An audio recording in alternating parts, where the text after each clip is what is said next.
Tamarin is finally out. For those of you who don't know, Tamarin is the spiritual successor to the N64 classic, Jet Force Gemini, made by a new indie company called Chameleon Games, which is made up of ex-Rare devs. It's a little funny to me that Chameleon Games is a new company made of ex-Rare devs that made a spiritual successor to a classic N64 title, just like Platonic Games is a new company made of ex-Rare devs that made the spiritual successor to a N64 Rare title. But Platonic Games has the chameleon in their game, and Tamarin has a monkey. To say I've been excited for this game is an understatement. I have been following it intently for a while. I've been hyping it up on my social media, commenting about it basically any time I've seen an article about upcoming games coming out from this year, and I had high hopes that it would be amongst the best games I would play this year. So, did it live up to my expectations? Unfortunately not. Now, I want to make it abundantly clear, Tamarin is not a bad game. In fact, I liked it, I had fun playing it, and I would even recommend it. But it is definitely flawed, and it's not Game of the Year worthy in my opinion. And you should definitely know what kind of game this is before you get into it.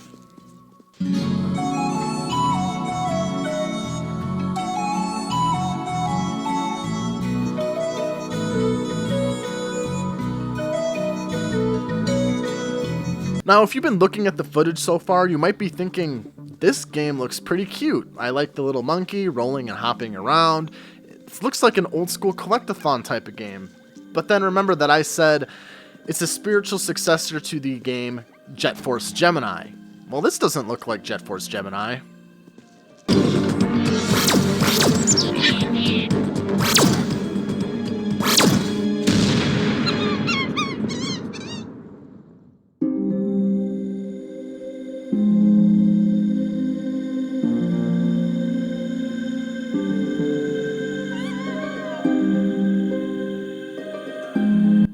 Bam! Talk about a tone shift. Now, if you watched any of the trailers leading to release, you would have already known about the tone shift. It was one of the main things attracting me to the game. Chameleon Games made it very apparent from the start that this was a Jet Force Gemini successor. From the first trailer. The tone shift is a little abrupt, I will say though. I would have liked to see a level or two of just cutesy platforming stuff before the insects attack. It really would have cemented the juxtaposition of cute and violent in my opinion. Something a little bit more like Conker's Bad Fur Day actually, which starts off very similar to other 3D mascot platformers at the time, and gradually ramps up the raunchy humor and gore with each level. Now obviously Tamarin doesn't get nearly close to levels of Conker in terms of gore, violence, or raunch, but I still would have liked to see a little bit more of a build up towards those combat levels. The game literally starts off with a cutscene of insects burning your home to the ground, and then we get the first platforming level. I just feel like this scene would have been so much more impactful if we had a level that looked like this first, giving a false sense of comfort and ease, and then bam, these fucking ants show up and start killing everything. From a presentation perspective, the game looks fine. It's not graphically groundbreaking, but it's not awful to look at. The animations look pretty good, and the Tamarin look very Pixar-esque. I've seen criticisms that the graphics are bad or dated, but I don't think this game looks that bad overall. In fact, I think many of the environments actually look pretty good, especially when overlooking a cliff and seeing what's below. I like the music in this game as well. It's composed by Rare veteran David Wise. He always makes great soundtracks, and this is no exception. The soundtrack ranges from pleasant, soft melodies, relaxing ambience, and even dips its toes into stuff that borders industrial. The Jet Force Gemini inspiration is blatant, too. Frenna Forest. Liberate this once peaceful land from the army of invading insects. Sap crystals are loaded with energy. They will help you survive. Beware of drones in occupied territory. Infesting the forest, they roam in groups. Watch out for enemies above you. Take them out using locked targeting. Do not run low on ammunition. Use checkpoints to save your progress. On your travels through the forests and mountains, you will find birds and herons. Take them for safety. Goldwood, Forest World. Liberate this once peaceful planet from Mizar and his evil drones. Colored gems can be collected. These will increase your health.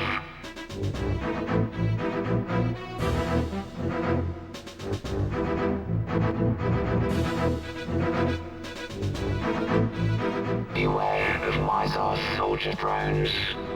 They remain on Goldwood in great numbers. Though weak, they often travel in groups. Don't be caught off guard by sniper drones.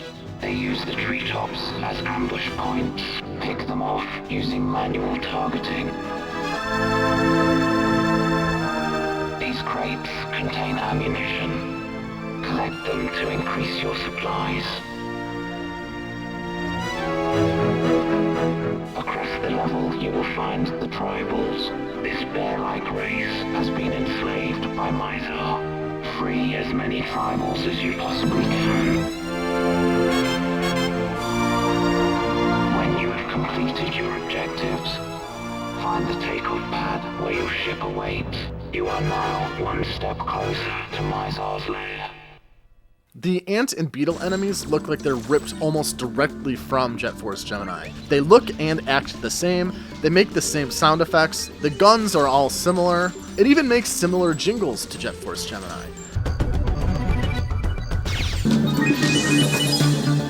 The ants splatter the green and blue blood when you kill them and also explode. It's not quite as gratuitous as Jet Force Gemini, but it's obvious they wanted to make the game look similar to it.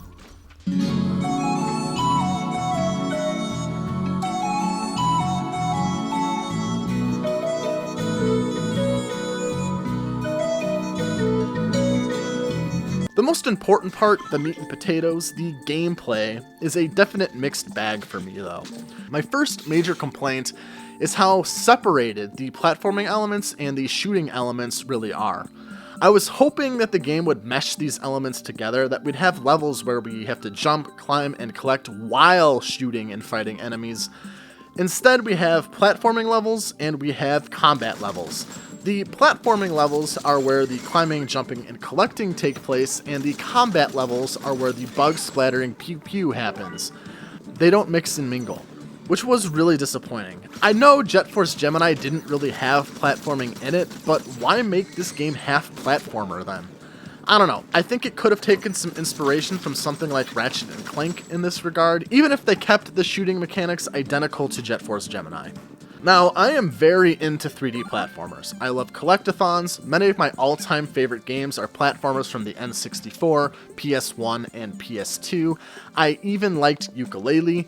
I like indie games. I don't mind some jankiness in games, and I went into this game knowing that this was going to be old school, it was going to play like an N64 game, and I was expecting it to feel a little dated.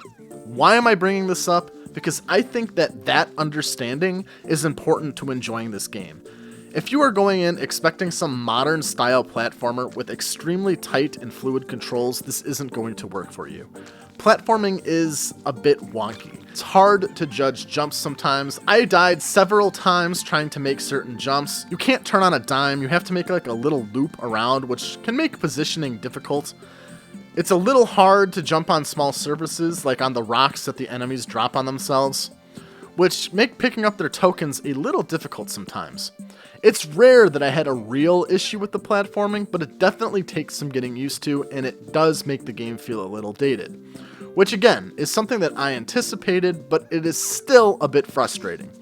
Tamarin is not going to feel as fluid as something like Mario Odyssey. In addition to simple running and jumping, you can also climb on specific surfaces. You can't attack while climbing, so you have to avoid these little spider guys. You can't swim for very long, so you need to cross water quickly, and you almost die instantly in toxic water.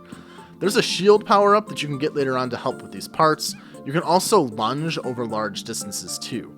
The lunge is kind of a weak mechanic in my opinion. It just kind of puts the game on autopilot as you lock onto a ledge and auto-jump to it. It doesn't really require any skill, precision, or timing. Just face the direction you want to jump and the game will do the work for you. All that said, the platforming levels are overall enjoyable, maybe a little too simple at times, but still a lot of fun. These levels are very big, too. Open, sprawling mountains with many areas to explore, small bugs to squish, and things to collect. They can come off a little too big early on, a little intimidating, but once you get used to the layout of the levels, it's really not an issue, but you will need to spend some time getting familiar with level layouts. The collectathon element is pretty good. There are a couple of things to find to 100% the game. These include things like berries, insect tokens, memoirs, golden pine cones, blue birds, health upgrades, weapon upgrades, and fireflies. Each item has a different use, but fireflies are the main item you need to collect to progress to the next area. This brings us to the combat levels, the main attraction and the main reason I bought this game in the first place. The combat levels see you getting guns from your hedgehog friend. You get these guns for trading him bug tokens that you get for killing enemies. He reminds me of Bottles from Banjo-Kazooie in a lot of ways. You start off with an Uzi, which acts more like a slow-firing semi-automatic pistol, and eventually you get a machine gun, shurikens, grenades, and a rocket launcher.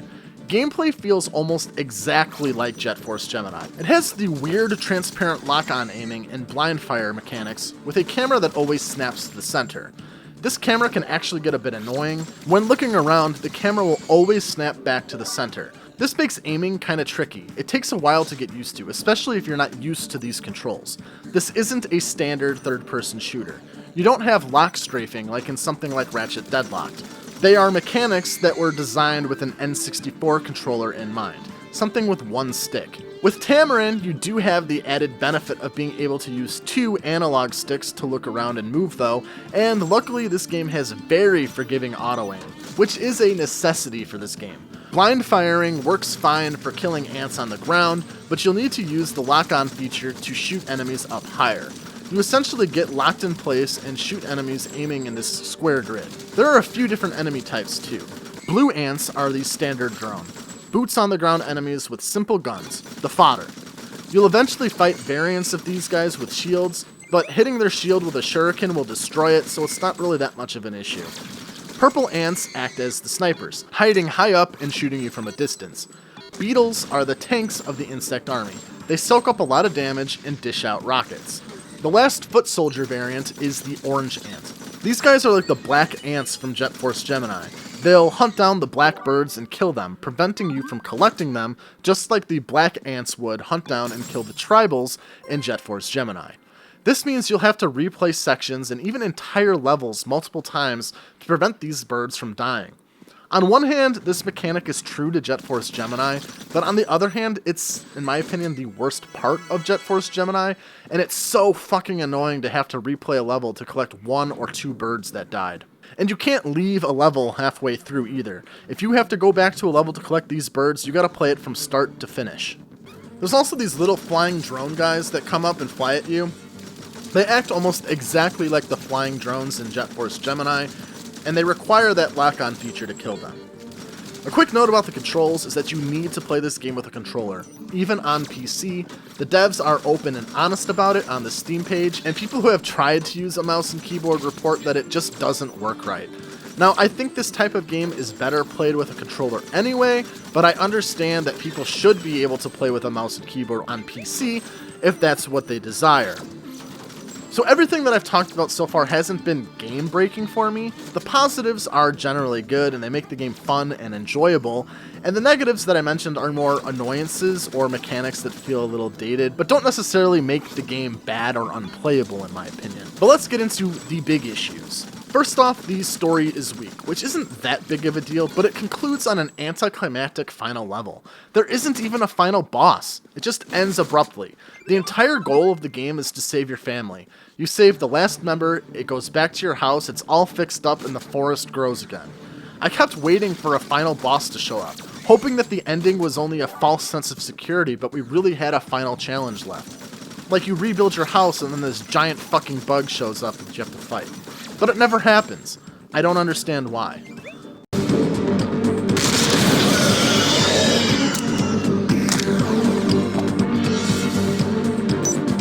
I also would have liked to see your family have more of a role. They literally just stand there like dumbasses.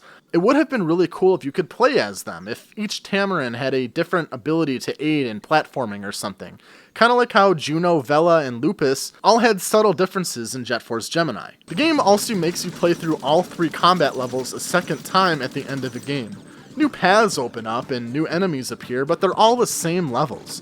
If you miss a bird, weapon upgrade, or health upgrade while going through these levels, you'll still have to come and play through these levels even more. It just adds to a feeling of tedium. There are also some performance issues. There is frequent slowdown and frame dips, especially when going through the game's menus or crossing over into a new area. For the most part, it doesn't affect gameplay too much, but towards the end of the game I lagged really bad entering a combat encounter, and even crashed out of the game shortly after. I also wouldn't say the game is overall that hard, but there are some things that make the game kind of frustrating.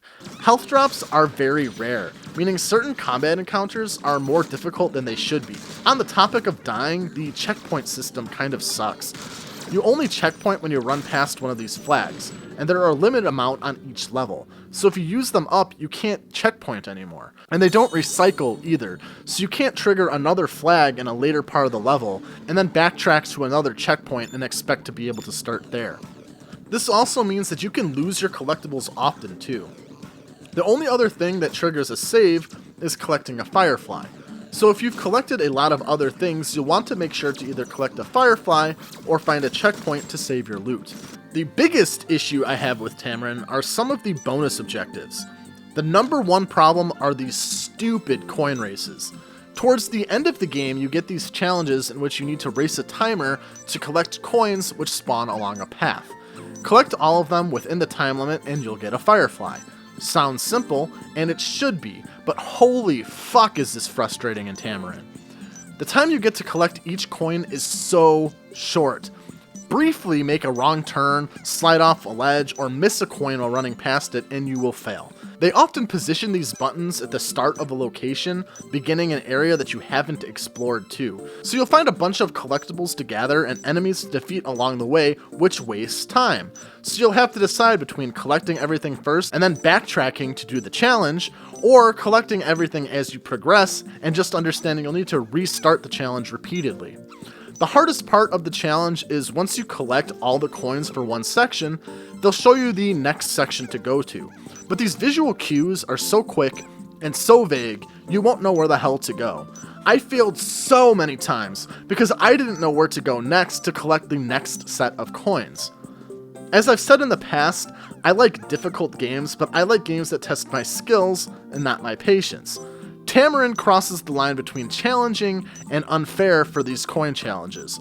I literally wasted over an hour and a half getting this one challenge completed. That's crazy for a simple coin challenge that rewards one firefly.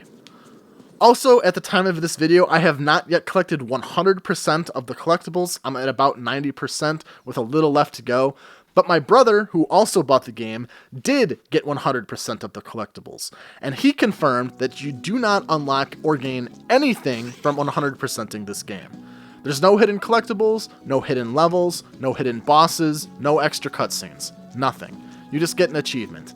It's a little disappointing and honestly doesn't really incentivize collecting everything in this game. I feel that the only people who will go out of their way to collect everything are completionists and achievement hunters.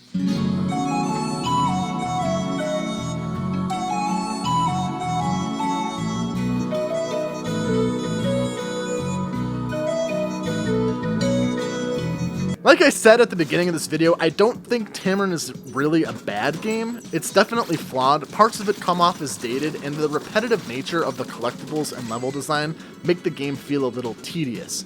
It's not as good as I was hoping it to be, but I still had fun playing it. There's a lot to like about it. It's relatively short too, able to be finished in about 6 or 7 hours if you're just playing through the levels. I'd bump it up to about 10 or 15 hours or so if you're trying to 100% it. Despite its flaws, I really wanted Tamarin to succeed, so it's a little disappointing to see how negative people are being towards the game on places like Steam and Metacritic. I had really high hopes for this game, but it seems that most people didn't really like it. Heck, I'm a little disappointed with it myself. Though, bringing up my brother again, Jet Force Gemini is his favorite N64 game, and he absolutely loved Tamarin. So there's definitely something there for Jet Force Gemini fans. With all that said, looking past some of the tedium and accepting that this game is old school in its design, I think there is some genuine fun to be had with it. It's not perfect, but it's still above average in my opinion. Go play through something like Ninja Bread Man and then come talk to me about bad 3D platformers. Not every game needs to be a 9 or a 10 for me to enjoy it. Then again, I also didn't hate Mighty No. 9, and like I said, I enjoyed Yooka-Laylee, so what do I know? I hope Chameleon Games continues to improve and update Tamarin. I want to see them build on and perfect their ideas. Yooka-Laylee and the Impossible Lair, while a total genre shift, was a huge improvement over the original game, to the point where I not only love the Impossible Lair, but I like it better than the Donkey Kong Country Returns games, and consider it one of the best platformers that I have played in the last couple of years. I hope to see similar improvements from Chameleon Games in the future, and I look forward to seeing what the future of the Tamarin franchise looks like.